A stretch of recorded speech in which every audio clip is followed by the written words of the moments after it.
Mi marido se rió y dijo, ¿qué vas a hacer? ¿Divorciarte de mí? Lo pillé con mi propia hermana. No dije ni una palabra, simplemente caminé hacia el dormitorio y empecé a hacer la maleta. Dejaron de reír cuando vieron lo que estaba metiendo dentro. Hola a todos. Gracias por estar aquí conmigo hoy. Antes de empezar mi historia, me encantaría saber desde qué ciudad nos acompañáis. Por favor, no dudéis en compartirlo en los comentarios. Ahora, permitidme que os adentre en esta historia. El día había sido absoluta y dolorosamente normal. Recuerdo salir de la oficina sobre las 5, sintiendo esa familiar sensación de satisfacción que acompaña a una semana productiva. Soy socia de un estudio de arquitectura que ayudé a construir desde cero, y aunque las horas pueden ser largas, amo mi trabajo. Hay una solidez en él, una permanencia en crear espacios donde la gente vivirá sus vidas. Es una sensación de control, supongo. Una sensación de que yo también era la arquitecta de mi propia vida. De camino a casa, paré en un mercado gourmet para comprar pasta fresca y una botella de Rioja. A Javier le encantaba cuando preparaba mi boloñesa casera. Era un pequeño detalle, pero después de 25 años de matrimonio, aprendes que el amor a menudo reside en las pequeñas cosas. Reside en conocer su vino favorito, en prepararle su comida preferida un jueves cualquiera, sin motivo aparente. Nuestra casa era mi santuario, un hermoso chalet de 2 plantas que diseñé yo misma hace años, enclavado en una tranquila y arbolada urbanización en las afueras de Madrid. Cada detalle, desde los suelos de roble recuperado hasta el mármol de Carrara en la cocina, era algo que había elegido con esmero. Era más que una casa. Era un testamento de la vida que creía haber construido. Sólida permanente. Cuando llegué a casa, Javier ya estaba en el salón, supuestamente leyendo el periódico, pero pude ver su móvil apoyado detrás. «Hola», cielo dije, dejando las llaves y las bolsas de la compra en la consola del recibidor. «¿Huele a que te has duchado?» «Día largo», dijo, doblando el periódico con un crujido. Quería quitármelo de encima. Se acercó y me dio un beso superficial en la mejilla. Era rutinario, ensayado, el tipo de beso que no significa nada más que costumbre. Preparamos la cena juntos, o más bien, yo cociné, mientras él se apoyaba en la encimera y me contaba su día. Su jefe era un imbécil. Los informes trimestrales eran una pesadilla. Las quejas habituales. Yo escuchaba, ofrecía sonidos de comprensión y picaba cebollas. Era la danza familiar de nuestras noches, una coreografía que habíamos perfeccionado durante 2 décadas y media. Después de cenar, nos acomodamos en el sofá del salón. Era un sofá modular de felpa hecho a medida, en una suave tela gris que había tardado 6 meses en elegir. Recuerdo pensar en eso, la cantidad absurda de tiempo que había invertido en muestras de pintura y de tela, todo para crear este hogar perfecto y apacible. La chimenea de gas estaba encendida solo por el ambiente, su suave luz anaranjada parpadeando sobre las fotos enmarcadas de la repisa. Fotos de nuestra boda, él tan guapo y nervioso con su smoking, fotos de vacaciones familiares en las Islas Canarias, nuestros rostros quemados por el viento y sonrientes, fotos de la graduación universitaria de mi hermana pequeña, Clara, Javier y yo a cada lado de ella, radiantes de orgullo. Toda una vida capturada en marcos de plata pulida. Tenía 52 años, una edad en la que crees que los cimientos de tu vida están grabados en piedra. Has superado las tormentas. Has criado a tus hijos hipotéticos. Te has asentado en el ritmo cómodo y predecible de un largo matrimonio. Crees que conoces a la persona sentada a tu lado mejor que la palma de tu propia mano. Cogí una revista de diseño y Javier estaba con su móvil. Se suponía que estaba buscando reseñas de un nuevo restaurante francés para celebrar nuestro aniversario. 25 años, un cuarto de siglo. Se sentía monumental, un hito que merecía champán y celebración. Pero no estaba mirando restaurantes. Su móvil vibró. Una vibración baja y discreta desde dentro de su bolsillo. Lo sacó y sus movimientos fueron un poco demasiado rápidos, un poco demasiado cautelosos. Inclinó la pantalla lejos de mí, un sutil movimiento de su cuerpo que gritaba secretismo. Fue algo pequeño, una diminuta grieta en la plácida superficie de nuestra velada. Pero mi ojo de arquitecta para los detalles, para las cosas que están desalineadas, lo captó de inmediato. Entonces sonrió. No era su sonrisa habitual. No era la sonrisa cansada de fin del día que me dedicaba a mí o la sonrisa educada y de labios finos para los vecinos. Esta era una sonrisa secreta, una sonrisa privada, iluminada desde dentro, que hacía que sus ojos se arrugaran en las comisuras. Se me cortó la respiración. Era la que solía dedicarme cuando empezábamos a salir, cuando un simple mensaje de texto mío podía hacer que se iluminara desde el otro lado de una habitación abarrotada. Ver esa sonrisa ahora, dirigida a una pantalla fría y brillante, Fue como un golpe físico, un puñetazo en el estómago que me dejó sin aire. Otra vibración, más sonrisas. Empezó a teclear con ambos pulgares, con el ceño fruncido en concentración, completa y absolutamente absorto. El mundo fuera de ese pequeño rectángulo de luz, el fuego crepitante, la suave música de fondo, su esposa de 25 años sentada a 1 metro de distancia, había dejado de existir para él. ¿Has encontrado algo bueno?, pregunté. Mi voz sonando tensa y artificialmente alegre para mis propios oídos. Dio un respingo sobresaltado como si hubiera olvidado que yo estaba en la habitación. Bloqueó rápidamente el teléfono y lo dejó boca abajo en el cojín entre nosotros. Oh, sí, solo un viejo amigo de la universidad, Marcos, me ha enviado un meme gracioso sobre su hijo. Algo se sentía profundamente mal. Un nudo frío empezó a formarse en mi estómago. Los amigos de la universidad de Javier también eran mis amigos. Marcos siempre enviaba cosas divertidas a nuestro antiguo chat de grupo, no a Javier personalmente en mitad de la noche, pero lo dejé pasar. No detonas un matrimonio de 25 años por un mensaje de texto. Te dices a ti misma que estás siendo paranoica, que es tu propia inseguridad la que habla. Te dices a ti misma que confíes en él. Así que lo intenté. Cogí mi revista, pero los elegantes planos y las fotos brillantes solo se arremolinaban en la página. No podía concentrarme. Todo lo que podía ver era esa sonrisa específica e íntima que ya no me pertenecía. Lo observé por el rabillo del ojo. Este hombre con el que había compartido cama durante más de 9000 noches. Y por primera vez en nuestra vida juntos, se sentía como un completo y absoluto desconocido. El silencio en la habitación se volvió pesado, preñado de todas las cosas que no se decían. El hogar apacible que había diseñado para ser mi santuario de repente se sentía como un decorado de teatro, frágil y falso. Y tuve la aterradora sensación de que el telón estaba a punto de caer. El nudo en mi estómago no desapareció. Permaneció allí durante la noche, un bulto frío y duro de pavor que hacía imposible dormir. Yacía en nuestra cama, escuchando el sonido de la respiración acompasada de Javier a mi lado, y sentí un abismo abriéndose entre nosotros. Cada vez que se movía en sueños, me estremecía.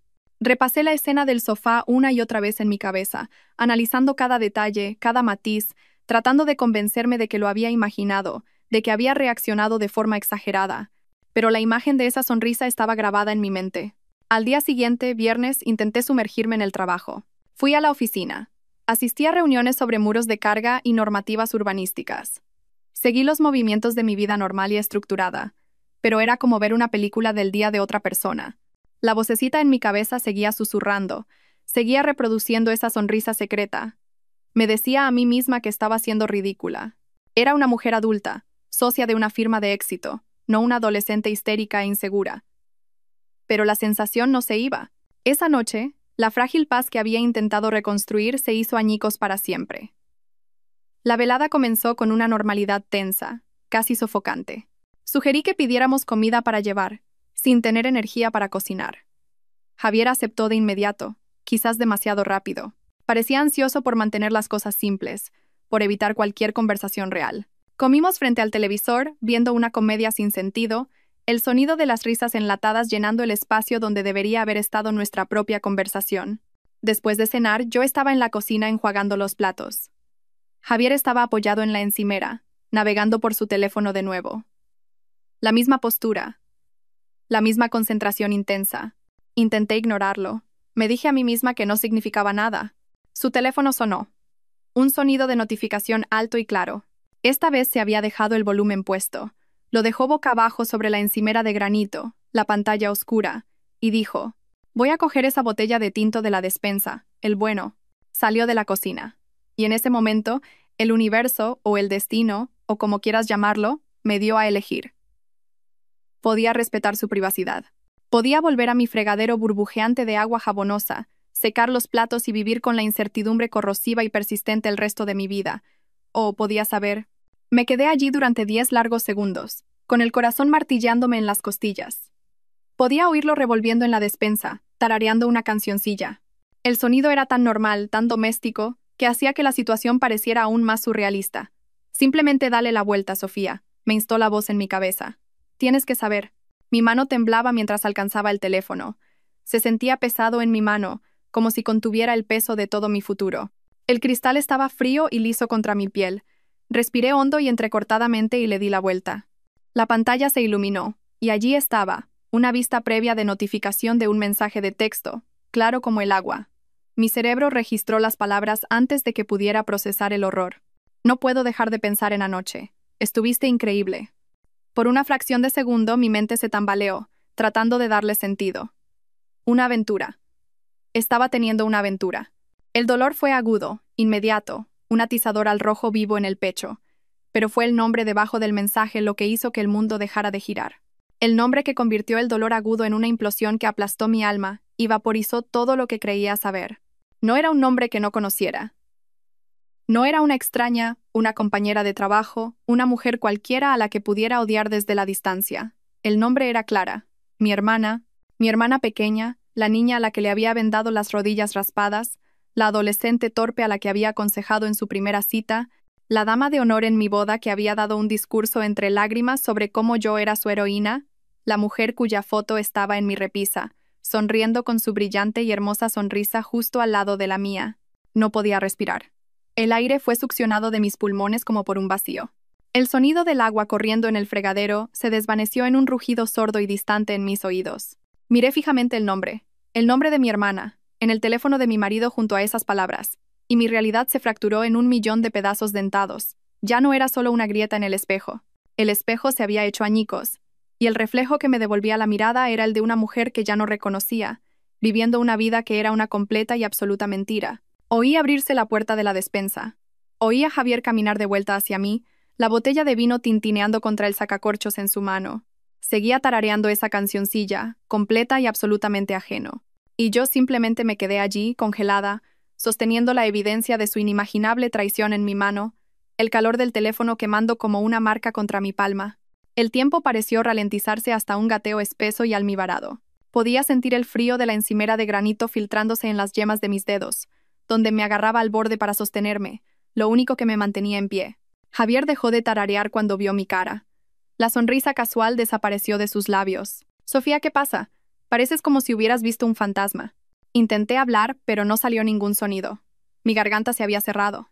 Simplemente giré el teléfono, mi mano temblando tan violentamente que la pantalla parecía vibrar, y se lo mostré. Sus ojos recorrieron la pantalla. Observé su rostro, desesperadamente, buscando cualquier signo de remordimiento, de pánico, de vergüenza. No había nada. Vi un destello de molestia, rápidamente enmascarado. Parecía un adolescente al que han pillado saltándose el toque de queda, no un hombre que acababa de dinamitar su matrimonio de 25 años. Soltó un largo y teatral suspiro. «Mira, no es lo que piensas». La pura e insultante debilidad de ese cliché, la línea más patética del manual del infiel, finalmente rompió mi parálisis. «¿No es lo que pienso?» Mi voz era un susurro ahogado y áspero que apenas reconocí como mío. Pone Clara. Mi Clara. Y dice, «Estuviste increíble anoche». Cada palabra era un fragmento de cristal que tenía que forzar a salir de mi garganta. Tuvo la audacia de parecer aburrido, contrariado. Me quitó suavemente el teléfono de mi mano temblorosa y se lo guardó en el bolsillo, como si esconder la evidencia la hiciera desaparecer. «Estás exagerando. Estás siendo dramática». «¿Dramática?», susurré. Justo entonces, la puerta trasera se abrió con un clic, y entró Clara.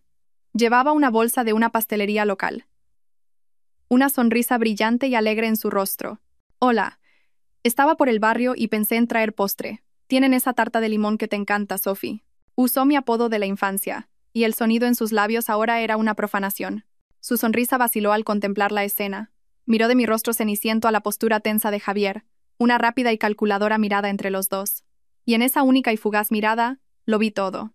No había sorpresa ni confusión, solo reconocimiento. Ella lo sabía. Por supuesto que lo sabía. No era una parte inocente atrapada en el fuego cruzado. Era la otra combatiente. Miré a mi hermana pequeña, la mujer cuyos secretos había guardado, cuyas lágrimas había secado, cuya vida había celebrado como si fuera la mía. «Clara», susurré, el nombre sabiendo a ceniza y veneno en mi boca. Ni siquiera intentó negarlo. Se apoyó en el marco de la puerta, dejando la bolsa con la tarta en el suelo. Una lenta y satisfecha sonrisita jugaba en sus labios. Miró a Javier y él la miró a ella, y una conversación silenciosa y triunfante pasó entre ellos. Y entonces sucedió. Lo que me rompió, lo que mató el último ápice de esperanza en mi corazón. Javier empezó a reír. No fue una risa pequeña y nerviosa. Fue una carcajada plena y profunda. Una risa de pura y absoluta burla.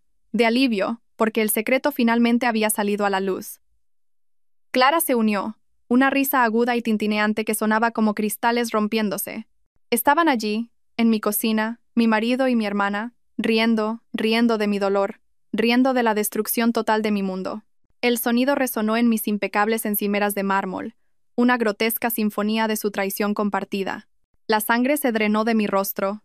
Sentí una extraña y horrible sensación de desapego, como si estuviera flotando cerca del techo, viendo desarrollarse esta pequeña y obscena obra de teatro debajo. La mujer que estaba allí, con el rostro como una máscara de horror silencioso, no podía ser yo. Entre risas, Javier finalmente logró hablar, secándose una lágrima de regocijo de la comisura del ojo. Las palabras que dijo quedarán grabadas en mi memoria, marcadas a fuego en mi alma, hasta el día de mi muerte. Oh, vamos, Sofía dijo sin aliento, todavía riéndose. No es para tanto. ¿Qué vas a hacer? ¿Divorciarte de mí? Y en ese momento, con su cruel risa resonando en mis oídos, algo dentro de mí no solo se rompió, murió. La esposa amorosa, la hermana confiada, la mujer que construyó su vida alrededor de estas dos personas, dejó de existir. Se convirtió en polvo y se la llevó el viento. Y en su lugar algo frío, duro y silencioso comenzó a formarse, como un diamante bajo una presión inimaginable. No grité, no lloré. No le arrojé la pesada sartén de hierro fundido a la cabeza, aunque la imagen pasó por mi mente con vívida claridad. Simplemente me quedé allí, como una cáscara vacía. La risa finalmente se apagó, convirtiéndose en un silencio incómodo cuando se dieron cuenta de que no estaba reaccionando. Me miraron un poco confusos ahora, su diversión compartida, dando paso a un destello de incómoda incertidumbre. Sofía, di algo, dijo Javier, su tono aún ligero, pero con un matiz subyacente de orden. Estaba acostumbrado a que yo reaccionara, a que habláramos las cosas. Mi silencio era una variable que no había previsto. No lo hice. Les di la espalda, un movimiento simple y deliberado. Salí de la cocina, atravesé el comedor con la larga mesa de caoba donde habíamos celebrado tantas navidades familiares, y comencé a subir la gran escalera curva. Cada paso sobre la mullida alfombra se sentía pesado, monumental. Podía oírlos seguirme, sus pasos vacilantes en el suelo de madera de abajo. ¿A dónde vas? Estamos hablando de esto, me gritó Javier, una nota de pánico colándose en su voz. Pero no estábamos hablando. Se estaban riendo. Yo había terminado de hablar para siempre. Entré en nuestro dormitorio. Nuestro dormitorio. El lugar que había sido mi santuario. La cama king size con las sábanas de un número de hilos ridículamente alto en las que había insistido. Las mesitas de noche de nogal a juego. La vida que habíamos construido contenida en esas 4 paredes. Fui directamente al vestidor, un espacio que había diseñado para ser organizado y sereno. En el estante superior, cubierta con una funda de lona, había un juego de maletas de cuero italiano cosidas a mano. Se las había comprado a Javier para nuestro 20º aniversario, para aquel viaje a Italia que hicimos. Le habían encantado, presumiendo de ellas ante cualquiera que quisiera escuchar. Bajé la maleta más grande. Era pesada, bellamente hecha, un símbolo de nuestra historia compartida, de nuestros viajes, de nuestra vida juntos. La coloqué sobre el impecable edredón blanco de nuestra cama y la abrí con un tirón firme y decidido. Ahora estaban en el umbral, observándome, sus expresiones una extraña mezcla de aprensión y arrogancia persistente. ¿Qué estás haciendo?, preguntó Clara, su voz teñida de una curiosidad burlona. ¿Haciéndole las maletas? ¿Echándolo? ¿Un poco dramático, no crees? La ignoré. Fui a mi lado del armario. Mi ropa colgaba en filas ordenadas, organizada por color y temporada. Mis blusas de seda, mis trajes de trabajo, el hermoso vestido de cóctel que usaba para las noches de cita que, aparentemente, habían sido una completa y absoluta mentira. Con una extraña y desapegada calma, comencé a sacarlos de las perchas. Uno por uno, los doblé con cuidado, mis manos moviéndose con una precisión inquietante, alisando las arrugas, y los coloqué dentro de la maleta. Su maleta. El vestido que llevé al funeral de mi padre. El jersey que me regaló por Navidad hace 5 años. Cada artículo era un recuerdo, un pedazo de nuestra historia compartida, y lo estaba guardando todo. El silencio en la habitación se alargó, espeso y sofocante.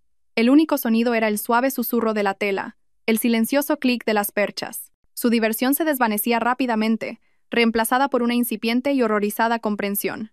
Clara fue la primera en procesar finalmente lo que estaba viendo. Su voz fue un silbido agudo e incrédulo. «Espera, ¿estás metiendo tu ropa en su maleta?» Continué empacando. Mi jersey de cachemira favorito, mis vaqueros cómodos, mi ropa de gimnasio, todo entró.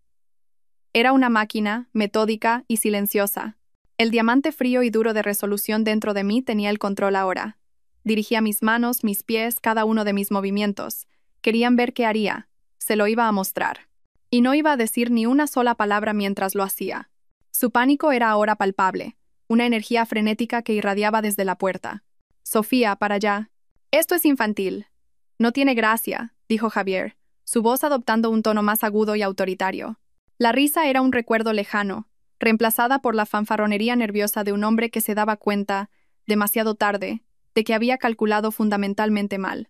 Había asumido lágrimas, discusiones, tal vez un plato arrojado contra la pared. No había anticipado este desmantelamiento frío, silencioso y metódico de su vida. Lo ignoré. Después de empacar mi ropa esencial, entré en el espacioso baño principal. Cogí mis artículos de tocador del tocador de mármol, mi costosa crema facial de la que él siempre se quejaba del precio, mi perfume Chanel que me compró para mi 50º cumpleaños, mi cepillo de dientes eléctrico. Todo fue a una bolsa de viaje y luego a la maleta. Simplemente se quedaron allí mirando, dos inútiles estatuas de carne y hueso. Mi silencio era un muro de hormigón armado que no podían penetrar. Cerré la cremallera de la maleta grande con un tirón final y satisfactorio y la puse en el suelo. Luego volví al armario y bajé el bolso de mano de cuero a juego. El hermoso bolso que habíamos usado para escapadas de fin de semana a La Rioja. «Hola, ¿tierra llamando a Sofía? ¿En serio me estás aplicando la ley del hielo?» La voz de Javier se estaba volviendo más fuerte, casi un grito. «Vale, la he cagado. Es grave. Lo entiendo. Pero no puedes hacer esto. No puedes tirar por la borda a una familia». «¿Nuestra familia?», pensé mientras empezaba a meter mis zapatos. «Incendiaste a nuestra familia y usaste las llamas para mantenerte caliente». Empaqué mi portátil, mis archivos de trabajo, el marco de fotos de plata antiguo de mi escritorio que contenía una foto de mis padres. Mientras empacaba, me senté en el borde de nuestra cama, la cama donde había dormido confiadamente junto a un mentiroso durante quién sabe cuánto tiempo, y saqué mi teléfono. Mis dedos estaban sorprendentemente firmes. Javier y Clara intercambiaron una mirada nerviosa. «¿Qué haces con el móvil ahora?», preguntó Clara, su voz estridente. Abrí mi aplicación bancaria. Fue una bendición realmente, un golpe de justicia kármica que siempre hubiera sido yo quien manejara nuestras finanzas. Yo era la arquitecta, la planificadora, la que gestionaba las inversiones y pagaba las facturas. La casa estaba a mi nombre, había dado la entrada con una pequeña herencia de mi abuela. La mayoría de nuestros activos, los coches, la cuenta de corretaje, el fondo de emergencia estaban todos vinculados a mis cuentas, a mi salario. Me desplacé hasta la lista de usuarios autorizados en mi tarjeta American Express Platinum. Allí estaba su nombre, Javier Torres. Recuerdo lo emocionado que estaba cuando lo añadí, cómo había presumido de la pesada tarjeta metálica ante sus amigos en el club de golf. Con un simple toque, apareció una pantalla de confirmación. ¿Está segura de que desea eliminar a este usuario? Presioné confirmar sin un segundo de vacilación. Una pequeña guillotina digital. A continuación, el seguro del coche. La póliza del Audi que conducía con tanto orgullo, el que consideraba su coche, estaba a mi nombre como parte de mi plan de descuento multivehículo. Encontré el número en mis contactos y llamé, poniendo el teléfono en altavoz. La alegre y repetitiva música de espera, una melodía genérica de jazz suave, llenó el tenso silencio de la habitación. Javier miraba fijamente el teléfono en mi regazo, su rostro pálido y boquiabierto. «Gracias por llamar a Mapfre», le atiende María. «¿En qué puedo ayudarle?» «Hola», María dije. Mi voz era uniforme y tranquila, la voz de una extraña. «Me gustaría hacer un cambio en mi póliza. Mi número de póliza es 947. Le di los detalles. El Audi y el conductor principal a eliminar. Javier Torres. Sofía, no puedes hacer eso, farfulló, finalmente corriendo hacia adelante. Necesito ese coche para el trabajo, para mis clientes. Señora, el cambio será efectivo de inmediato, canturrió la agente al otro lado, ajena a la situación. El vehículo y el conductor han sido eliminados. ¿Hay algo más en lo que pueda ayudarle hoy? No, gracias, María. Ha sido de gran ayuda, dije, y colgué. Lo miré.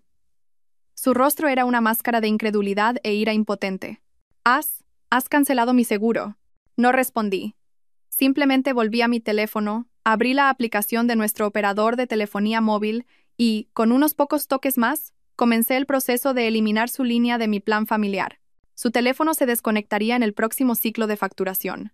Una por una, estaba cortando las cuerdas que lo ataban a mi vida y, lo que es más importante, a mis finanzas. Cambié la contraseña de nuestra cuenta de Amazon Prime. Cambié la contraseña de Netflix. Entré en la aplicación de domótica y revoqué su acceso al sistema de seguridad. Pequeños actos digitales de desalojo. Y con cada toque, sentía que una parte de mi poder regresaba. La expresión en sus rostros era una grotesca mezcla de pánico e indignación farfullante. Clara, que había estado observando en silencio con una mirada de superioridad satisfecha, ahora parecía genuinamente asustada. Los cimientos de la vida cómoda y subsidiada en la que intentaba insertarse estaban siendo demolidos ante sus propios ojos. «Esto es una locura», tartamudeó Javier, pasándose una mano por su cabello cada vez más ralo. «Estás tirando a la basura 25 años de matrimonio por unos estúpidos mensajes». ¿Unos estúpidos mensajes? Mi voz era peligrosamente baja, un gruñido que provenía de las profundidades de mi alma destrozada. Era la primera vez que le hablaba directamente en lo que parecía una eternidad. El frío diamante de resolución dentro de mí se estaba calentando, convirtiéndose en una ira blanca y concentrada. «Dame tu teléfono». «¿Qué?», no dijo, aferrándolo protectoramente contra su pecho como un niño con un juguete. «Javier», dije, mi voz no dejando lugar a discusión ni negociación. «Puedes dármelo ahora, o consideraré eso una confesión total y completa, y mi abogado lo solicitará en el proceso de divorcio. Y créeme, se verá mucho, mucho peor para ti entonces. Tú eliges». Sabía que usar esas palabras llamaría su atención. Lo hizo. Dudó, con la mandíbula apretada por la furia, y luego prácticamente me arrojó el teléfono. Aterrizó suavemente en el edredón. Lo recogí, lo desbloqueé. El código era 1125. El cumpleaños de nuestra primera perra, una Golden Retriever tontorrona llamada Luna, que había muerto hacía 10 años. Ni siquiera se había molestado en cambiarlo. La intimidad de ese conocimiento, el secreto compartido de ese número, ahora se sentía como una violación. Abrí sus mensajes con Clara. No eran solo unos pocos textos. Eran una novela, una epopeya de engaño. Se remontaba meses atrás. Me desplacé y me desplacé, mi corazón convirtiéndose en un bloque de hielo en mi pecho. El volumen de su comunicación era asombroso. Mensajes de buenos días. Mensajes de buenas noches. Bromas coquetas durante la jornada laboral. Luego estaban las fotos. Fotos de mi hermana en lencería que nunca había visto, posando sugestivamente en lo que parecía la habitación de un hotel. Fotos que me revolvieron el estómago. Había bromas internas, apodos crueles para mí, comentarios viles sobre mi trabajo, mis amigos, mi cuerpo. Habían construido todo un mundo secreto, y el fundamento de ese mundo era su desprecio compartido por mí. Entonces lo encontré. El hilo del mes pasado. Javier me había dicho que iba a un viaje de negocios, una conferencia de ventas en Marbella. Le había ayudado a hacer la maleta. Lo había llevado al aeropuerto a las 5 de la mañana. Le había enviado mensajes todas las noches diciéndole que lo echaba de menos. Todo era mentira. Los mensajes lo exponían con un detalle nauseabundo y pornográfico. Fue una escapada romántica con Clara. Ella había volado para reunirse con él. Se habían alojado en el Marbella Club, un lujoso resort de 5 estrellas en la playa. Y la peor parte, el golpe final que aplastó mi alma, encontré la confirmación por correo electrónico que él le había reenviado, la que tenía la factura final. Había sido pagada con mi tarjeta American Express, la que acababa de cancelar. El viaje había costado más de 7.000 euros. Mis manos temblaban ahora, no por debilidad, sino por pura e inalterada furia. Levanté la vista de la pantalla, mis ojos clavándose en los suyos. Ambos desviaron la mirada, incapaces de sostener mi vista. Decidí leer uno de los mensajes en voz alta, mi voz goteando veneno. «Clara, ¿sospecha algo?» Preocupada de que revise el extracto de la tarjeta, hice una pausa, dejando que las palabras colgaran en el aire como humo tóxico. «Javier. Ni idea. Está demasiado ocupada manejando su pequeño imperio como para fijarse en mí. Además, cree que mi ascenso está al caer, así que no cuestionará ningún gasto ahora mismo. Es predecible. Mi pequeño imperio. El negocio que había construido desde cero con noches de insomnio y fines de semana sacrificados en el altar de su éxito.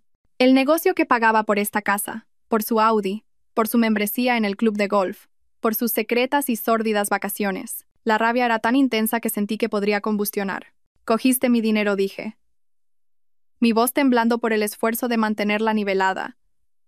Para llevar a mi hermana de vacaciones mientras me mentías en la cara sobre un ascenso que ni siquiera era real. Javier tuvo el descaro de parecer avergonzado por un fugaz segundo. Clara, sin embargo, simplemente se cruzó de brazos, con la barbilla desafiante. «Se merecía un poco de diversión», dijo, su voz goteando veneno. Llevas años tan absorta en tu trabajo. Apenas le prestas atención. ¿Qué esperabas? Eso fue todo. La traición final e imperdonable. No solo la aventura, no solo el robo, sino la justificación, la culpa.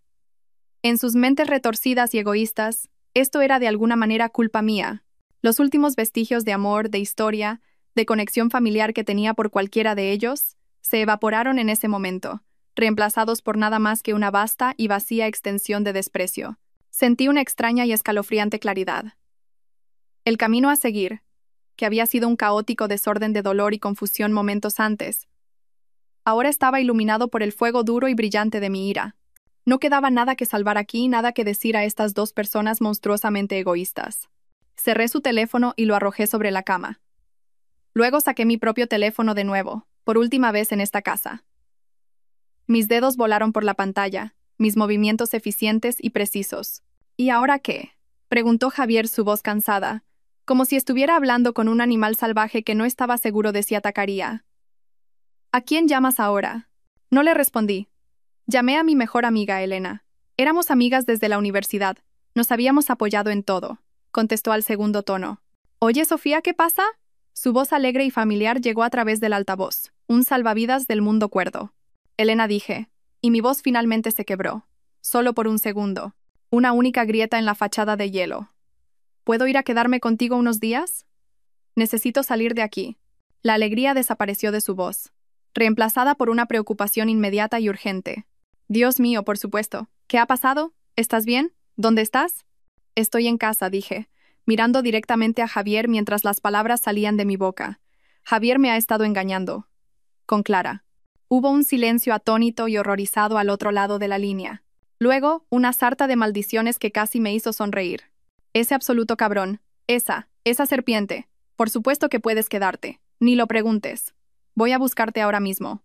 No, dije rápidamente. No vengas aquí. No te quiero en esta casa con ellos. Me voy ahora. Cogeré un Uber. Vale. Vale, cariño. La habitación de invitados siempre está lista para ti. Ya lo sabes. La puerta estará abierta. Llega a salvo. Y Sofía, llámame en cuanto estés en ese coche. Lo haré. Gracias, susurré y colgué. A continuación abrí la aplicación de Uber. Puse la dirección de Elena. El mapa mostraba el icono de un coche a solo unas manzanas de distancia. 5 minutos. La realidad de la situación, su finalidad, finalmente pareció derrumbarse sobre ellos. Esto no era un gesto dramático temporal. No era una rabieta. Me iba. Realmente, de verdad me iba. «Espera, no puedes simplemente irte», gritó Clara, su desafío desmoronándose en un quejido patético e infantil. «Esta es tu casa». «Exacto», dije, mi voz fría de nuevo. «Es mi casa. Por eso soy yo la que puede irse de ella. Vosotros dos podéis quedaros aquí. Por ahora». Javier se movió para bloquear la puerta, plantando los pies como un centinela. «Sofía, por favor, sentémonos y hablemos de esto como adultos. Podemos arreglar esto. Sé que podemos. Podemos ir a terapia». ¿Terapia? Solté una risa, un sonido amargo y sin humor que era más como un ladrido. ¿Crees que una sesión de 60 minutos con un terapeuta puede arreglar esto? ¿Crees que podemos hablar para salir de esto? No hay nada que arreglar. Un matrimonio, una relación, son estructuras que se pueden reparar. Pero esto es un vertedero de residuos tóxicos. Y estoy evacuando. Mi teléfono vibró. Mi Uber estaba fuera. Agarré las asas de las 2 pesadas maletas de cuero. Estaban llenas de las piezas seleccionadas de la vida que creía tener. Una vida que ahora no era más que peso muerto. Empecé a rodarlas hacia la puerta del dormitorio. Ambos se abalanzaron, tratando de detenerme. Clara agarró una de las maletas, forcejeando con la cremallera. «No vas a ninguna parte. Tenemos que hablar». Javier me puso las manos en los hombros, su agarre sorprendentemente fuerte. «Sofía, por favor, no hagas esto. Piensa en lo que estás tirando por la borda». Me detuve. Miré sus manos sobre mis hombros, las manos de un extraño. Luego levanté la vista hacia su rostro, un rostro que ya no reconocía. Luego miré a mi hermana, que intentaba desesperadamente desempacar mis zapatos, como si eso de alguna manera me mantuviera allí. Sentí una ola de asco tan profunda que casi me dio una arcada. Me quité sus manos de encima con una fuerza que me sorprendió incluso a mí. Los miré a ambos. Estas 2 personas que habían sido los pilares gemelos de mi universo, ahora solo extraños patéticos y egoístas de pie entre los escombros que habían creado. «Me preguntaste qué iba a hacer», dije, mi voz firme, clara y final. Voy a vivir sin ninguno de vosotros. Y con eso, rodé mis maletas pasando junto a ellos. Bajé la gran escalera y salí por la pesada puerta principal de roble de mi casa por última vez. No miré atrás. No me atreví. El aire fresco de la noche me golpeó la cara como una bofetada, devolviéndome a mi propio cuerpo. El Uber, una berlina negra e impecable, esperaba junto a la acera, su motor zumbando silenciosamente. El conductor, un hombre de rostro amable con sienes canosas y una sonrisa gentil, salió de inmediato cuando me vio luchando con las pesadas maletas. «Permítame, señora, yo me encargo», dijo, con voz suave. Levantó expertamente las maletas y las colocó en el maletero. Debió ver la expresión en mi rostro, los surcos de las lágrimas en mis mejillas, el temblor en mis manos, porque no hizo ninguna pregunta. Simplemente me abrió la puerta trasera y me dedicó un simple y comprensivo asentimiento. En el momento en que me deslicé en el asiento trasero y la puerta se cerró con un clic, la adrenalina que había estado recorriendo mis venas durante la última hora desapareció como si hubieran accionado un interruptor. Dejó tras de sí un vacío hueco y cavernoso que era casi peor que la rabia. El coche se alejó de la acera, y vi mi hermosa casa, la del césped perfectamente cuidado, y las acogedoras luces de gas que había instalado el año pasado, retroceder en la oscuridad. Mi casa, mi santuario. Y ellos todavía estaban dentro. El pensamiento fue una violación física. Entonces mi teléfono, que todavía aferraba con los nudillos blancos, empezó a explotar. Primero, fue Javier. La pantalla se iluminó con su nombre y foto, una foto nuestra en La Rioja, sonriendo, hace una vida. La miré fijamente, luego presioné el botón rojo, para rechazar la llamada con un golpe vicioso de mi pulgar. Un segundo después, apareció un mensaje de texto. «Sofía, coge el teléfono. Esto es una locura. Te estás comportando como una niña». Lo ignoré. Luego Clara. Su nombre apareció y una nueva ola de náuseas y traición me recorrió. Rechacé su llamada también. Siguieron una serie de mensajes de texto. Uno tras otro, un asalto de fuego rápido. «No puedes hacernos esto. Estás abandonando a tu familia. Estás destruyéndolo todo con tu egoísmo». ¿Yo estaba destruyéndolo todo? La pura y asombrosa audacia de todo ello era casi impresionante. El teléfono seguía zumbando, vibrando contra mi pierna, un implacable lazo electrónico con las dos personas que ahora despreciaba más que a nadie en la tierra. Sentía como si estuvieran tratando de tirar de mí hacia atrás, de arrastrarme de vuelta a la toxicidad y las mentiras a través de ese pequeño dispositivo brillante. Javier llamó de nuevo. Esta vez apareció una notificación de buzón de voz. Luego Clara, luego Javier otra vez. Observé la pantalla iluminarse con sus nombres, parpadeando en el coche oscuro como señales de advertencia. Con 2 toques decisivos encontré sus contactos y los bloqueé. El zumbido cesó. El silencio en el coche fue de repente ensordecedor, roto solo por el suave murmullo de los neumáticos sobre el asfalto. Y en esa quietud, mientras las familiares farolas de mi barrio pasaban borrosas por la ventana, finalmente me golpeó. El peso tectónico y aplastante de todo ello. 25 años de matrimonio, 50 años de hermandad. Desaparecidos. Vaporizados en una sola noche de risa cruel y traición sobrecogedora. Miré por la ventana las luces borrosas de las casas de otras personas, las vidas normales de otras personas, y me di cuenta de que silenciosas lágrimas corrían de nuevo por mi rostro, la sal de ellas escociendo la piel en carne viva de mis mejillas. No estaba sollozando. Era un tipo de llanto silencioso y desesperado por una vida que ahora había terminado, por un futuro que me habían robado. El conductor me miró por el espejo retrovisor, su expresión llena de preocupación. «¿Todo bien, señora?», preguntó en voz baja. No pude encontrar mi voz para responder, así que simplemente asentí, un pequeño y patético movimiento de cabeza. Luego susurré, sobre todo para mí misma, una promesa a la mujer rota reflejada en la ventana: «Lo estará». Y en la quietud de ese coche, con todo mi mundo metido en una maleta que ni siquiera era mía, me sentí completa y absolutamente sola. Pero contar esta historia, compartir esto con vosotros, me hace sentir un poco menos sola. Si todavía estáis escuchando, por favor, ayudadme dándole a me gusta a este video y comentando el número 1 abajo. Así sabré que sois mis increíbles seguidores y entenderé que estáis conmigo en este viaje. Vuestro apoyo es un estímulo increíble para mí. Por favor, comentad el número 1 para que pueda reconoceros. Y ahora, por favor, escuchad mientras continúo mi historia. La primera noche en casa de Elena fue una neblina de shock y agotamiento. Me recibió en la puerta, me envolvió en un enorme abrazo y no me soltó durante 1 minuto entero. No me presionó para que le diera detalles, no hizo 1000 preguntas. Simplemente me guió a su habitación de invitados, un espacio acogedor y seguro, y me trajo una taza de té y un orfidal. Creo que dormí, pero fue un sueño inquieto y lleno de pesadillas, atormentado por el sonido de su risa. Me desperté el sábado por la mañana sintiéndome como si hubiera tenido un accidente de coche. Me dolía cada parte de mí, pero el núcleo frío de resolución dentro de mí seguía allí. Se había endurecido durante la noche hasta convertirse en algo irrompible. Elena fue mi roca. Se sentó conmigo en la mesa de su cocina mientras yo miraba fijamente una taza de café, y cuando estuve lista, no ofreció tópicos. Ofreció un plan. Vale, dijo, con voz firme. ¿Cuál es el primer paso? Un abogado, dije. Mi propia voz sorprendiéndome por su firmeza. No un abogado cualquiera. El mejor y más despiadado abogado de divorcios de la ciudad. Elena asintió, ya tecleando en su portátil. Conozco a uno. Le llaman el Tiburón. Llevó el divorcio complicado de mi prima. A las 9 de la mañana del lunes, estaba sentada en el despacho estéril y excesivamente climatizado del señor Arturo Valdés. Un hombre con una mata de pelo blanco, ojos azules penetrantes y la reputación de ser un tiburón con un traje de 3000 euros. Necesitaba un tiburón. La oficina estaba en la planta 40, con una vista panorámica de la ciudad que yo había ayudado a construir. Sentí una pequeña y sombría ironía. Le conté todo. Lo expuse todo sobre la superficie pulida de su escritorio de caoba. El matrimonio de 25 años, el hecho de que yo era la principal fuente de ingresos con documentación para probarlo, la casa a mi nombre comprada con mi herencia. Le expliqué el enredo financiero, los coches, las cuentas. Luego le hablé de Javier y Clara y de los acontecimientos del jueves por la noche. Había guardado los mensajes de texto de sus amigos y los números no bloqueados.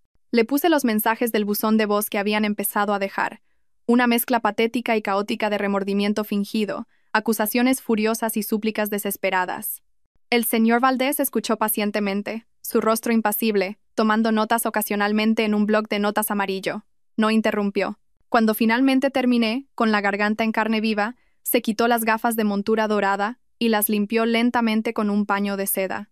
Bueno, Sofía dijo, su voz tranquila y profundamente tranquilizadora. Esto es un desastre desgarrador y despreciable. Pero desde un punto de vista legal, es notablemente limpio.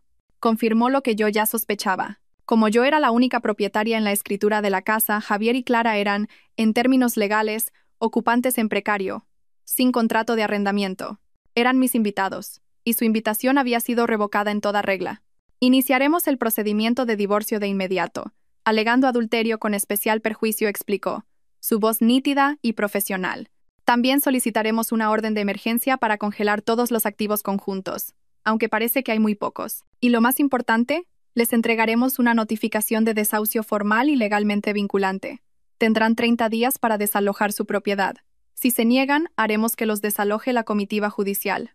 Las palabras se sintieron a la vez aterradoras y empoderadoras. Desahucio, comitiva judicial. Esto era real. Este era el mecanismo de mi libertad.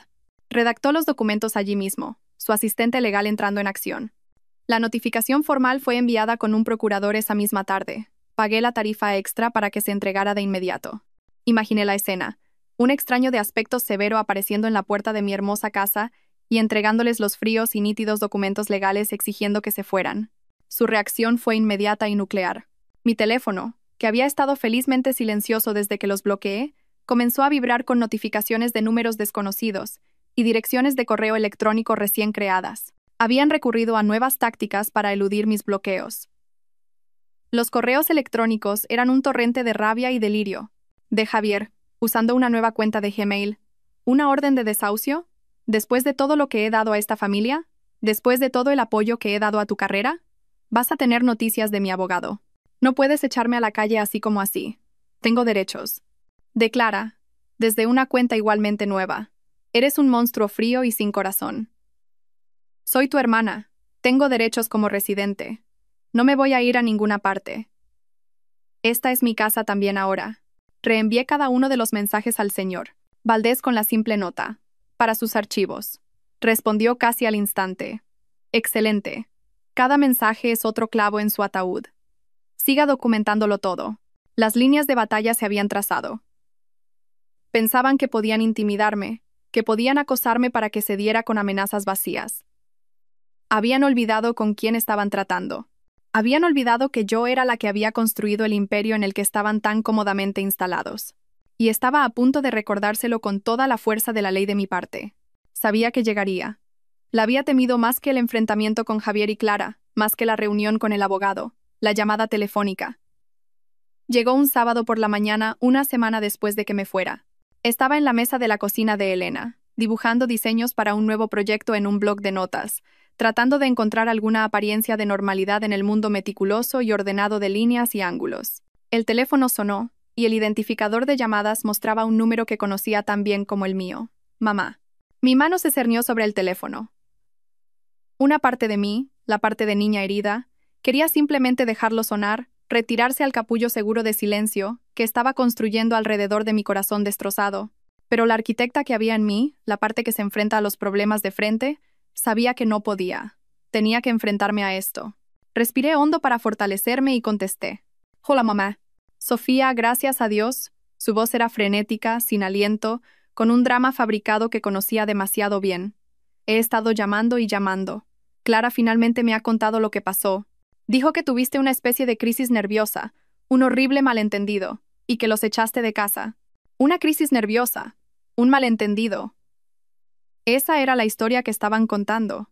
Por supuesto, me pintaba a mí como la inestable, a ellos como las víctimas. Era magistral en su crueldad.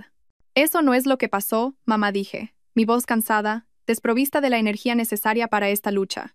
Sofía, ¿cómo has podido hacer esto? Continuó sin escuchar, sus palabras un maremoto de culpa. Es tu marido desde hace 25 años. Y Clara, por Dios, Sofía, es tu hermana pequeña. Me llamó sollozando. Dijo que no tiene a dónde ir. No puedes echar a tu propia hermana a la calle. La injusticia de todo aquello fue como un golpe físico. El hecho de que su primera preocupación fuera por el perpetrador, no por la víctima. Mamá, dije, mi voz volviéndose más fría. ¿Te dijeron por qué me fui? ¿Te dijeron que los encontré juntos? ¿Que han estado teniendo una aventura durante meses a mis espaldas, en mi casa, gastando mi dinero? Hubo una pausa, un breve y revelador silencio. Pude oírla tomar una respiración temblorosa. Bueno, dijo finalmente, su voz más suave, pero todavía teñida de reproche. Clara dijo que fue un error. Un terrible, terrible error. Se siente fatal. La gente comete errores. Sofía, la gente buena, se supone que la familia perdona.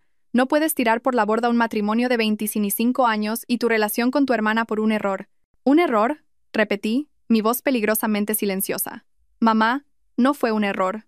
Fueron cientos de errores, cientos de mentiras cada día. Y cuando los confronté, se rieron en mi cara. Se quedaron en mi cocina y se rieron. Clara está muy frágil ahora mismo, continuó mi madre, su voz adoptando un tono quejumbroso y suplicante que despreciaba. Siempre te ha admirado, y Javier es tu marido. En lo bueno y en lo malo recuerda tus votos. Se lo debes a tu familia, a la memoria de tu padre. Intentar arreglar esto. Esa fue la palabra que lo desencadenó. ¿Deberles? Dije, mi voz ahora como el hielo. No les debo nada. Les he dado todo durante años. Pagué las tasas de solicitud del máster de Clara. Le di a Javier un préstamo sin intereses para empezar su fallida consultoría. Pagué sus vacaciones secretas. Lo que debo es a mí misma. Me debo a mí misma a no ser un felpudo, no ser una tonta, y no permitir que mi casa sea un burdel para mi marido y mi hermana. Tienen 30 días para encontrar un nuevo lugar donde vivir. Eso es más generosidad de la que merecen. Pude oírla empezar a llorar al otro lado. Los sollozos húmedos y entrecortados de alguien que no se sale con la suya. Estás destrozando a esta familia, Sofía. Estás siendo tan egoísta. No, mamá, dije. El último ápice de esperanza que tenía en su apoyo, en su protección maternal, muriendo en mi corazón. No lo estoy. Ellos ya lo hicieron. Yo solo estoy limpiando el desastre. Terminé la llamada. Me quedé sentada en el silencio de la soleada cocina de Elena, el bloc de notas con mis hermosos y ordenados diseños burlándose de mí desde la mesa. Me di cuenta, con una claridad profunda y dolorosa, de que no solo había perdido un marido y una hermana, en cierto modo, también había perdido a mi madre. Su lealtad, ahora lo veía, no era hacia sus hijas, sino hacia la imagen frágil e idealizada de una familia perfecta que quería proyectar al mundo. Y yo acababa de hacer añicos esa imagen. Estaba verdaderamente, completamente sola. Las 2 semanas siguientes fueron un limbo extraño y surrealista. Viví en casa de Elena, trabajando a distancia e intentando crear una nueva rutina. Elena fue una santa, dándome espacio cuando lo necesitaba y obligándome a comer cuando se me olvidaba. Los días eran una neblina de correos electrónicos legales, llamadas de trabajo y largos paseos sin rumbo. Las noches eran lo más difícil, llenas de una soledad asfixiante. Mientras tanto, la campaña de desesperación de Javier y Clara se intensificó. Habiendo fracasado en quebrarme con el chantaje emocional de mi madre, recurrieron a una campaña de acoso mezquino e irritante. Comenzó con las finanzas. Recibí otra alerta de fraude, esta vez de mi cuenta de corretaje. Alguien había intentado iniciar sesión e iniciar una transferencia bancaria. Los protocolos de seguridad que había establecido con mi asesor financiero resistieron y el intento fue bloqueado. Sabía que era Javier. Estaba probando las defensas, buscando un punto débil. Luego vino la campaña de difamación en las redes sociales.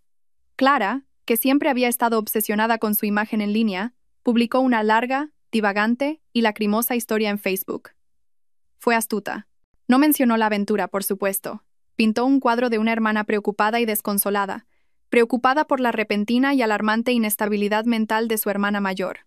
Afirmó que me había vuelto paranoica y delirante, que estaba bajo un estrés extremo por el trabajo, y que los había echado a la calle basándose en un terrible malentendido. Terminó la publicación con una súplica para que sus amigos rezaran por mí y por mi curación. Era una obra maestra de victimismo pasivo-agresivo. Mi teléfono empezó a vibrar con mensajes de parientes lejanos y viejos amigos de la familia, todos expresando su preocupación. ¿Está todo bien, Sofía?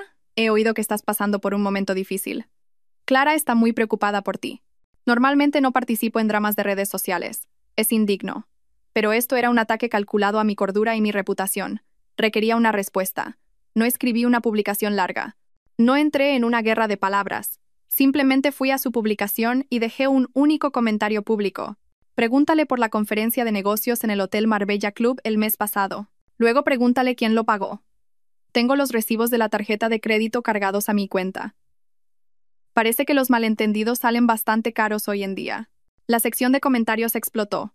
La gente empezó a hacer preguntas. En una hora, toda la publicación de Clara y todos los comentarios habían sido eliminados. Pero no habían terminado. La mezquindad escaló a lo bizarro. Mi entrega semanal de la compra del supermercado del Corte Inglés fue misteriosamente cancelada. Mi suscripción a El País fue suspendida por falta de pago, aunque estaba en domiciliación bancaria. Una docena de pizzas aparecieron en la puerta de Elena una noche, pedidas a mi nombre. Cosas pequeñas, increíblemente infantiles, diseñadas para perturbar mi vida y sacarme de quicio. Cada vez, solucioné tranquilamente el problema. Llamé a la compañía de la tarjeta de crédito y disputé el cargo de las pizzas. Restablecí mis suscripciones con nueva información de pago. Y lo documenté todo. Cada suscripción cancelada, cada pedido de pizza fraudulento, cada publicación manipuladora en las redes sociales. Creé una carpeta en mi correo electrónico y envié un resumen al señor Valdés cada noche. Sus respuestas eran siempre breves y alentadoras. Esto es excelente. Están construyendo nuestro caso por nosotros. Pensaban que me estaban acosando hasta la sumisión. Lo que en realidad estaban haciendo era documentar metódicamente su propia inestabilidad y malicia. Estaban tan cegados por su propio derecho y rabia que no podían ver que ya no luchaban contra mí. Luchaban contra sí mismos, y estaban perdiendo estrepitosamente. Cada acto mezquino era otra palada de tierra sobre sus propias tumbas. El acoso era un zumbido constante de bajo nivel de estrés en el fondo de mi vida. Me estaba volviendo insensible a ello, aprendiendo a tratarlo como un problema logístico que resolver en lugar de un asalto emocional. Me estaba centrando en mi propio camino hacia adelante. Pasaba los días en casa de Elena, trabajando a distancia, y comencé el doloroso pero necesario proceso de desenredar mi vida. También estaba mirando pisos nuevos en línea, desplazándome por listados de lugares más pequeños y luminosos solo para mí. La idea de empezar de nuevo a los 52 años era aterradora, pero con cada día que pasaba, también se sentía cada vez más como una liberación necesaria y estimulante. Entonces cruzaron una línea roja brillante e irrevocable de la que no había vuelta atrás. Sucedió un martes por la tarde. Estaba en una conferencia telefónica por trabajo cuando apareció un correo electrónico en mi pantalla. Era de mi banco principal, el que tenía mi hipoteca y mi cuenta corriente principal. El asunto era inocuo. Actualización sobre su reciente solicitud. Fruncí el ceño. No había solicitado nada. Abrí el correo electrónico. Era un mensaje automático estándar. Enhorabuena por su nuevo préstamo para automóvil, decía alegremente. Me quedé mirando la pantalla. La sangre convirtiéndose en agua helada en mis venas. Las voces en mi conferencia telefónica se desvanecieron en un zumbido distante y sin sentido. Yo no había solicitado un préstamo para un coche. Con las manos temblorosas, hice clic en el enlace del correo electrónico. Me llevó a un documento de préstamo. Allí estaba, en blanco y negro, una solicitud de un préstamo de 65,000 euros para un Audi Q5 nuevo, el mismo modelo del que Javier se había estado quejando que quería durante meses. Había sido presentada en línea usando mi nombre completo, mi dirección, mi fecha de nacimiento y mi DNI. Y debido a mi excelente historial crediticio, había sido aprobada al instante. Sentí que iba a vomitar. Esto ya no era mezquindad. No era acoso infantil. Esto era un delito. Esto era un robo de identidad criminal y calculado. Estaban tratando de cargarme con una deuda paralizante, de arruinar la estabilidad financiera que había trabajado toda mi vida para construir. Me excusé de la conferencia telefónica, mi voz un susurro tenso. Inmediatamente llamé al departamento de fraudes del banco. La mujer al otro lado, una profesional tranquila llamada Linda, escuchó pacientemente mientras yo explicaba frenéticamente la situación, mi voz temblando con una mezcla de rabia y miedo. Sí, señora. Veo la solicitud aquí, dijo después de unos momentos de teclear. Se presentó esta mañana desde una dirección IP vinculada a la red Wi-Fi de su domicilio. Por supuesto que sí. Habían usado mi propio servicio de Internet, el que yo pagaba, para cometer un delito contra mí. La audacia era simplemente increíble. Linda congeló inmediatamente el préstamo y abrió una investigación de alta prioridad. Pero sabía que no podía detenerme ahí. Esto ya no era solo un divorcio complicado y doloroso. Había escalado a algo mucho más peligroso. Con el corazón apesadumbrado y una sensación de sombría finalidad, hice algo que nunca en mis peores pesadillas pensé que haría. Cogí el teléfono y llamé a la Policía Nacional. Pedí presentar una denuncia formal por usurpación de identidad e intento de estafa agravada contra mi marido, Javier Torres, y mi hermana, Clara Martín. Tuve que ir a la comisaría local. Me senté en una silla de plástico estéril e incómoda bajo luces fluorescentes parpadeantes y le conté toda la sórdida historia a un inspector de aspecto cansado llamado Morales. Tuve que darle mi DNI, mi fecha de nacimiento, todos los detalles íntimos de mi vida que habían robado y retorcido para su propio beneficio. Le mostré los correos electrónicos, la notificación de desahucio, la solicitud de préstamo. El inspector Morales fue sorprendentemente amable, sus ojos llenos de una cansada compasión. Señora, dijo cuando terminé, reclinándose en su silla chirriante, ha hecho lo correcto. Vemos este tipo de cosas: control coercitivo, abuso financiero, más de lo que se imagina en separaciones contenciosas. Nos han dado un motivo muy claro y un rastro digital que seguir. Abriremos una investigación de inmediato. Cuando salí de la comisaría bajo el sol del atardecer no me sentí triunfante. Solo me sentí vacía e increíblemente triste. Habían estado tan consumidos por su codicia y su deseo patológico de hacerme daño que habían estado dispuestos a arriesgar su propia libertad. Me habían forzado la mano y ahora las consecuencias estarían fuera de mi control. El drama familiar se había convertido en un asunto policial y supe con una certeza escalofriante que este era el principio del fin. Los últimos días previos a la fecha límite del desahucio estuvieron llenos de un silencio tenso y ominoso. Los correos electrónicos de acoso cesaron. Los números desconocidos dejaron de llamar. Era la calma antes de la tormenta, una quietud muerta y pesada que era más inquietante que su ruido. Pasé el tiempo en un torbellino de actividad, finalizando el contrato de alquiler de un nuevo apartamento y organizando la mudanza, tratando de centrarme en el futuro en lugar de la confrontación inminente. Llegó el 30º día. Era una mañana de viernes gris y nublada. El cielo amenazaba lluvia. El señor Valdés había quedado en encontrarse conmigo en la casa a las 10 a.m. para tomar posesión formalmente. Había sido inflexible. No vayas sola, Sofía. Estaré allí y ya he coordinado con la policía. 2 agentes nos encontrarán allí como apoyo. Cuando llegué a mi propia calle, una calle en la que había vivido durante 15 años, mi corazón latía a un ritmo frenético y doloroso contra mis costillas. Vi el Mercedes negro del señor Valdés aparcado detrás de 2 vehículos oficiales de la Policía Nacional. Me esperaba en la acera, su rostro sombrío. Un maletín de cuero en la mano. «Todavía están dentro», dijo en voz baja mientras me acercaba. Se negaron a abrir la puerta a los agentes. Se me revolvió el estómago con una mezcla de miedo e ira. Había esperado, tontamente, que simplemente se hubieran ido, que hubieran hecho las maletas y se hubieran escabullido en la noche, dejándome recoger los pedazos en paz. Por supuesto, no lo iban a poner tan fácil. Los 2 agentes de policía eran profesionales y firmes. Eran hombres corpulentos, y su presencia era a la vez intimidante y profundamente tranquilizadora.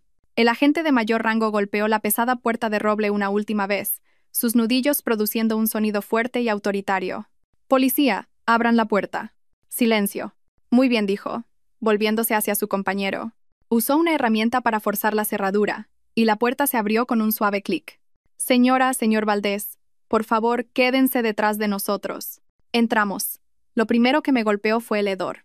Una vil combinación de humo de cigarrillo rancio, basura en descomposición y ambientador barato. La casa, mi hermosa e inmaculada casa, estaba destruida. Los impecables suelos de roble estaban rayados y manchados. Había basura por todas partes. Cajas de pizza grasientas, botellas de vino vacías, bolsas de basura rebosantes apiladas en las esquinas. Mis hermosas cortinas de seda habían sido arrancadas de las barras. El lujoso sofá modular gris tenía un largo y deliberado corte en los cojines, su relleno blanco derramándose como intestinos. Las fotos enmarcadas de la repisa habían sido destrozadas, el cristal crujiendo bajo nuestros pies mientras caminábamos. Mi vida en marcos de plata, hecha añicos. Y en la pared del salón, justo encima de la chimenea, escritas con lo que parecía ser pintalabios rojo brillante, estaban las palabras: bruja, pesetera. Sentí una oleada de mareo y me apoyé en el marco de la puerta para sostenerme. Esto no era solo desorden, era malicia, era un acto deliberado y odioso de profanación.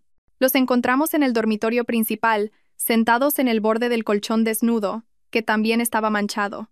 Estaban rodeados de unas pocas bolsas hechas a toda prisa. Parecían patéticos, derrotados. Su ropa elegante estaba arrugada, sus rostros pálidos y demacrados. La arrogancia había desaparecido, reemplazada por un resentimiento hosco e infantil.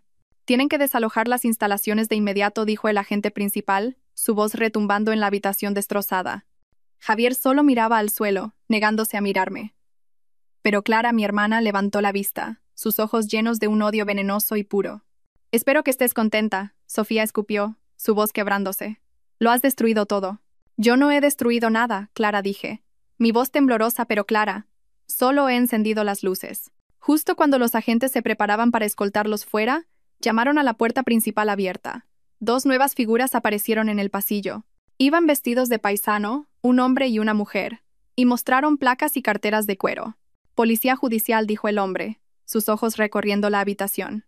«Estamos aquí para hablar con Javier Torres y Clara Martín». Un nuevo tipo de miedo, frío, agudo y completamente diferente al miedo al desahucio, cruzó los rostros de Javier y Clara. Esto ya no era por la casa. El detective principal, a quien reconocí como el inspector Morales de la comisaría, se dirigió a ellos. «Tenemos una orden para registrar las instalaciones e incautar cualquier dispositivo electrónico. Esto está relacionado con una investigación en curso sobre un delito de usurpación de identidad y fraude bancario». Clara se echó a llorar. Un sonido agudo, lastimero y teatral. Javier simplemente se desplomó como si le hubieran quitado todos los huesos del cuerpo. Parecía 20 años mayor. Los inspectores les leyeron sus derechos, las familiares palabras de 1000 series de televisión, ahora una escalofriante realidad en mi propio dormitorio. Pusieron a mi marido y a mi hermana las esposas. Mientras los sacaban de la casa, pasando por los restos de la vida que una vez habíamos compartido, Javier finalmente me miró. No había ira en sus ojos, solo una desesperación hueca y vacía. Sabía que se había acabado, todo. Me quedé allí, en medio de mi hogar en ruinas, y los vi ser introducidos en la parte trasera de coches de policía camuflados separados. No me sentí feliz. No me sentí victoriosa. Solo sentí una abrumadora y profunda sensación de alivio silencioso y bendito. La tormenta finalmente había pasado. La casa era un desastre, pero era mi desastre. Y finalmente, estaba en silencio. Los meses que siguieron fueron un proceso doloroso y metódico de limpieza. Hubo la limpieza física, que requirió un equipo profesional especializado en riesgos biológicos y daños a la propiedad. Llevó semanas. Hubo la limpieza legal, que implicó reuniones interminables con el señor Valdés, peritos de seguros y la fiscalía. Y luego estuvo la limpieza emocional, la parte más difícil de todas, que todavía está en curso. El caso legal contra ellos fue pan comido. Los inspectores encontraron las solicitudes de préstamo y una gran cantidad de otras pruebas incriminatorias en el portátil de Javier, que había sido incautado de mi dormitorio.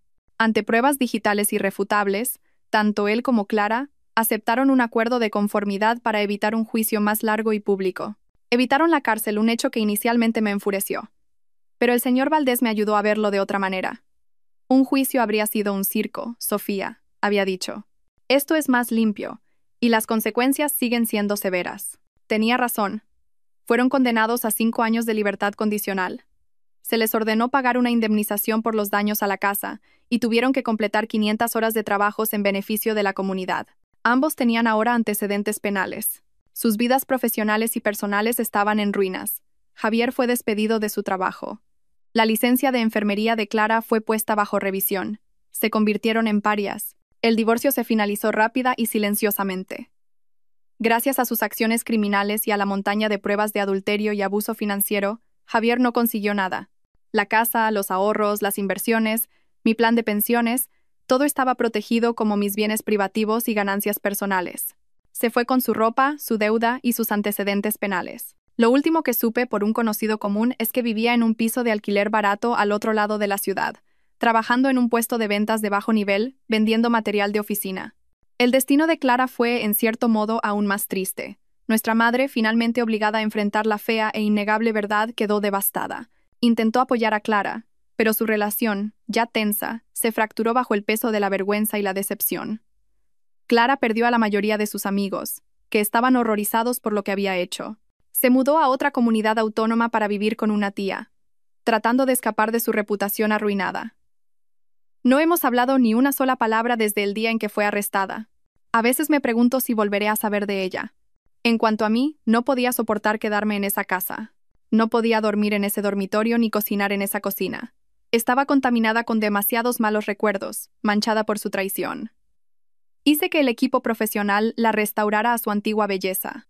Cada pared repintada, cada suelo restaurado, y luego la puse en el mercado. Se vendió en una semana. Con las ganancias, compré un pequeño y soleado ático de 2 dormitorios en un moderno rascacielos en la ciudad. Tiene una terraza con vistas al parque, y es todo mío. El día que me mudé, llevando una sola caja con mis pertenencias más preciadas, sentí una sensación de paz que no había sentido en años. Pasé semanas decorándolo, no con cosas para impresionar a los demás, sino con cosas que me hacían feliz. Compré un sillón de terciopelo ridículamente cómodo. Empecé un huerto de hierbas de interior. Me apunté a una clase de cerámica, algo que siempre había querido hacer. Mis primeras creaciones estaban torcidas y eran feas, pero la sensación de la arcilla fría y blanca girando en mis manos, de crear algo nuevo a partir de un trozo de tierra, se sintió como una poderosa metáfora de mi propia vida. Un día, estaba limpiando las últimas cajas de la mudanza y las encontré, escondidas en el fondo del trastero, las costosas maletas de cuero italiano que le había comprado a Javier todos esos años atrás, las que había usado para empacar mis cosas en aquella terrible noche. Me quedé allí mucho tiempo, simplemente mirándolas, estos símbolos de una vida y un amor que habían sido una mentira. No dudé. Las arrastré hasta el gran contenedor del edificio y las tiré, una tras otra. Hicieron un satisfactorio pum al golpear el fondo. Al día siguiente, salí y me compré un juego de maletas completamente nuevo. Era ligero, duradero y de un hermoso y vibrante tono azul zafiro. Era mío. Mi vida es más pequeña ahora y mucho más tranquila. Pero es real, es honesta y es enteramente mía. La semana pasada reservé un viaje en solitario, 2 semanas en la costa de Cádiz, algo con lo que siempre he soñado. Voy a comer tapas, beber vino, sentarme en la playa y leer libros. A veces, tarde en la noche, cuando la ciudad está en silencio, todavía oigo su risa. Todavía recuerdo la pregunta engreída y burlona de Javier. ¿Qué vas a hacer, divorciarte de mí? Él pensó que era una amenaza. Pensó que era lo peor que me podía pasar. No tenía ni idea de que sería el comienzo de mi salvación. No tenía ni idea de que haría exactamente eso. Y mucho más. No solo me divorciaría de él, desmantelaría la vida que él daba por sentada. Le haría a él y a mi hermana responsables de sus crímenes. Y construiría una nueva vida desde las cenizas. Una vida de mi propia creación. Una pieza cuidadosamente elegida a la vez. Y esa es mi historia. Fue lo más duro y doloroso por lo que he pasado. Pero salí al otro lado. Si alguna vez os habéis sentido traicionados, si alguna vez os han hecho sentir pequeños o tontos, espero que escuchar esto os haga saber que no estáis solos y que sois mucho, mucho más fuertes de lo que pensáis. Gracias por escuchar.